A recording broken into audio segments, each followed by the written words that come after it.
one now update on the policewoman wey run after she killed her fellow officer and her lover. I dey here when I talk this kind thing say one policewoman go kill her boyfriend inside Kenya, go kill the man. Say I will never know wetin conspire between them. We just say they see gunshot wound on top of this Mr. John head. We say this woman don't kill him. But as it be now, this Madam Caroline, they don't find her because that time she do on the run, they don't see her. They don't find her, but as they find her, this woman self don't die. They see gunshot, she don't shoot her. Biana, she shoot herself, Biana, person shoot her. They see gunshot wound for her chin. Maybe say she don't die.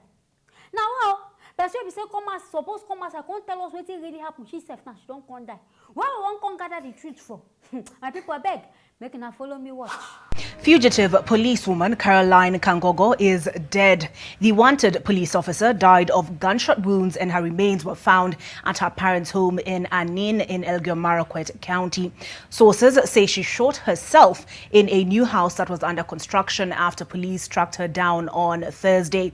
According to detectives, the Nakuru-based policewoman shot dead her colleague John Ongweno on Monday, July the 5th, and fled to Juja, where she allegedly killed Peter Ndwiga, aged 32, at a hotel room. And I don't see. Police will be supposed to put hope for him, but they say, this woman will come outside, will come talk through. Now, she don't die. Nobody now feel know the truth of this thing. But me, at the reason say, something fishy there inside this whole matter. Something there inside. Because if na reason they talk say, the man there with two people that time. This lady and two men.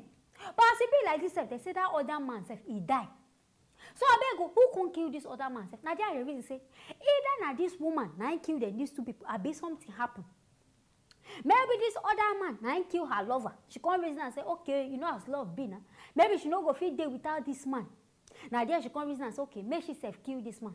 And out of guilt, she don't know say, if she go police station, no, the kind thing where they go give her, she don't know her punishment. Maybe themselves for that side, maybe na death. Now there she come reason and say, okay, make she self kill herself.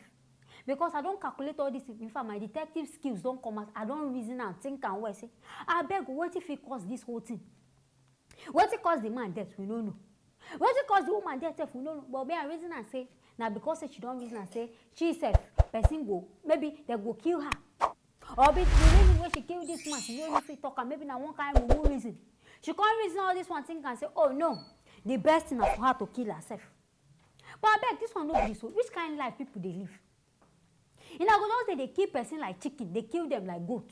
And I don't go even reason myself say, this person is not a human being. This man, I will say, he never even to start work just 1 year ago. I know some of now watch the video. 1 year ago, when person starts work now, you just can't keep put in life short. If you don't say no lover, you leave him.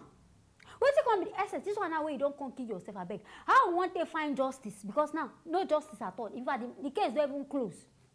Because nobody fear arrest anybody for this whole matter. Now I make she say she can't decide, okay, the best thing make she just kill herself. But I understand her. Maybe now out of fear. Now I make her think as okay. Her solution no, last, they go kill her. So the best make she could kill herself. Go join her boyfriend for heaven, be for her. Maybe they chop their love, they go. But I beg, I sure say this whole thing, you know, reach that extent. If now relationship fight, I beg, make her end down. You were there with boyfriend, you know, say, okay, this guy, they do you something, no feast. Just end the thing, case close. More no call the year say this one don't keep person because of this one. All this kind of matter, you know they sweet to the ear for months. But my people, I beg, I hear this one. I want to make her bring and come, making herself in her ear, hear everything they happen. Anything when I feel, make not forget to write some inside the comment section. Make not forget to like and also share this video. I will see you now for the next video. Them just rescue one baby inside one burning building. This one they happen inside South Africa.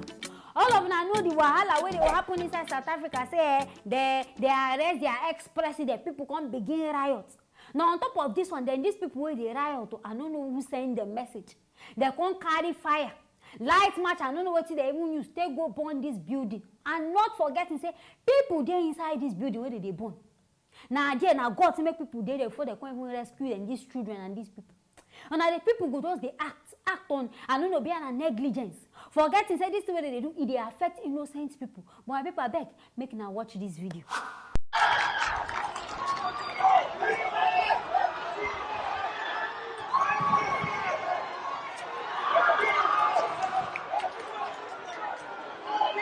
But some pause, and I was like, yo, can't go back, go to Mrs. Zagal.